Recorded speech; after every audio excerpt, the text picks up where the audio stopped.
Hello everyone. I've had some requests about how I put my bracelets together. So I'm going to put together a bracelet and I will do it in portions here.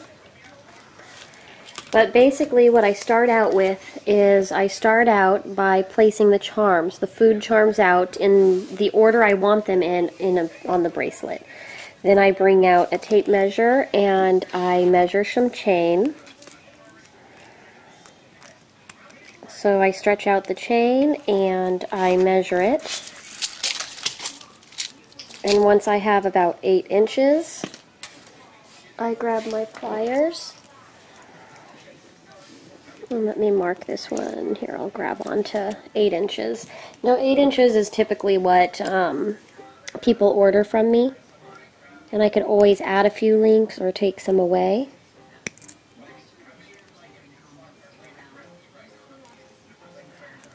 I might have this backwards. It's kind of far away from my face. Nope, it's the right side. Just wasn't wanting to bend. This one's a strong chain. They didn't have the brand I usually like.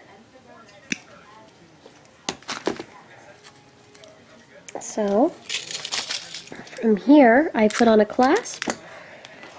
The clasps that I have are heart-shaped lobster claw clasps, and it's from Shipwreck Beads. So I place that on the chain, and then I close the loop. Then I'm ready to put on my food charms. So I'm going to close this link. So after putting the clasp on, I close the bracelet, and I usually leave a little bit of chain out. So I clip it in the second or third back, and then I try to space the charms evenly on them.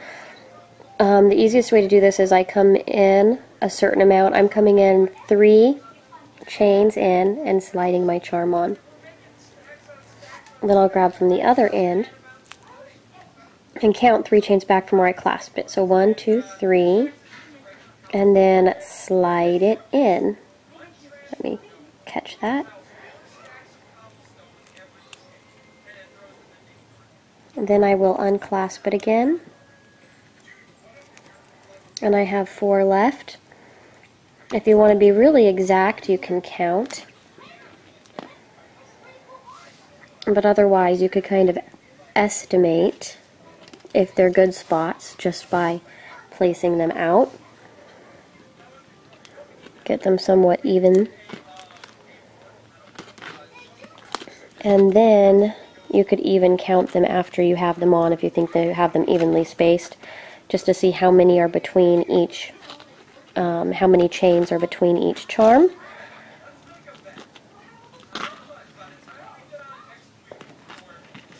So once you have them on, you have to close off your loops. In this case, I had a head pin in, and I just formed a loop by hand, so I grab it with my needle nose pliers,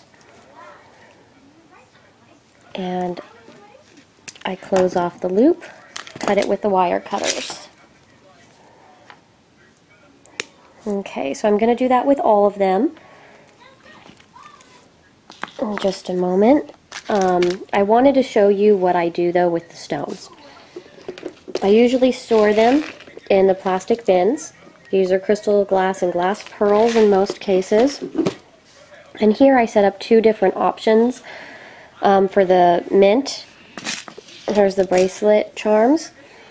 Here is more of a silver and pale color. And this one's a little bit richer with darker stones. And then I have some metal findings. I have some bead caps. Some of them are very pretty. There we go. So this one is a bead cap with stones. I got them at Michael's. And then, is there anything else special? There's nothing else special up there. After placing the charms on, I make little beaded combinations on some head pins to try to see what I like best. So here I have pale browns and I have greens together. And I decide which are going to be the focal points. and I place them, this focal points, in the center of each section. And I decided to make the focal point this pretty one with the faux glass pearl. So I slide it on, pop it in.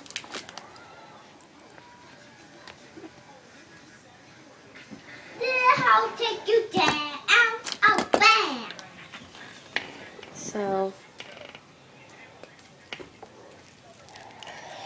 So here you get to see what that looks like with them.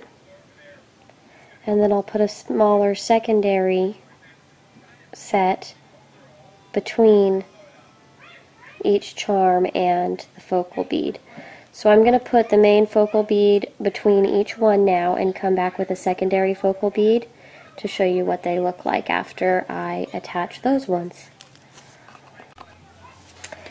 We finished with getting the main ones on, and I'll show you here how I do the stringing of them. It's just putting the beads in different orders on the head pins to decide what it is that you like. And then to form the loops, just in case you don't know how, I take the not talking right today, but I take the wire and bend it to a 90-degree angle, wrap around nose pliers, create a loop. So there, it's the loop. And I decided to have these pale colors in the center.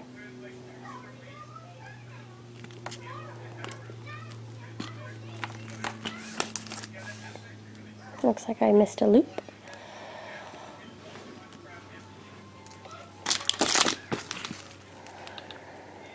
I'm going to put this one in here.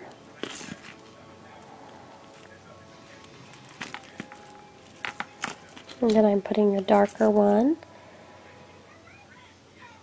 over here. And this is why my my bracelets are so expensive, because as you can see, it's not just one crystal in each area. There's two crystals here. Two crystals here. Actually, I think the big green one is actually glass. This is a glass pearl, and then there's two crystals there. So these little guys get full of glass beads and crystals. So I'm going to add all of them, close the loops off. The way that I close the loops off, I showed you with the regular charm. But here we go. And the way I put the metal in my foods is after I bake them, I stab a safety pin through them,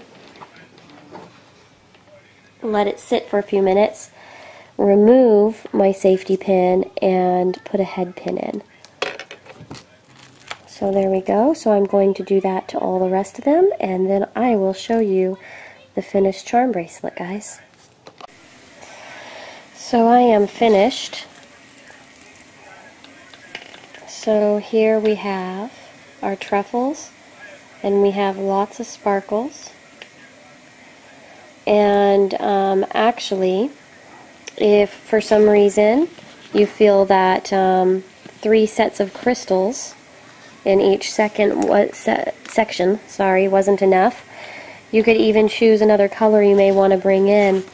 Like here I have a pale chocolate color, and that might be nice on the center of each. So I could add a chocolate here and a chocolate here between the beads, or even right next to the outer ones, and that will bring some of the darker chocolates back in. So thank you for joining me. I hope that this kind of helped. And they take me usually about an hour to put together each bracelet. It just depends on how many crystals, but sometimes I do even more crystals than these. So take care, everybody, and I hope that you enjoyed the mint chocolate truffle collection. And I did put a glossy glaze on them here. The cover photo of the last video did not have the glossy glaze, just so you can see what they look like.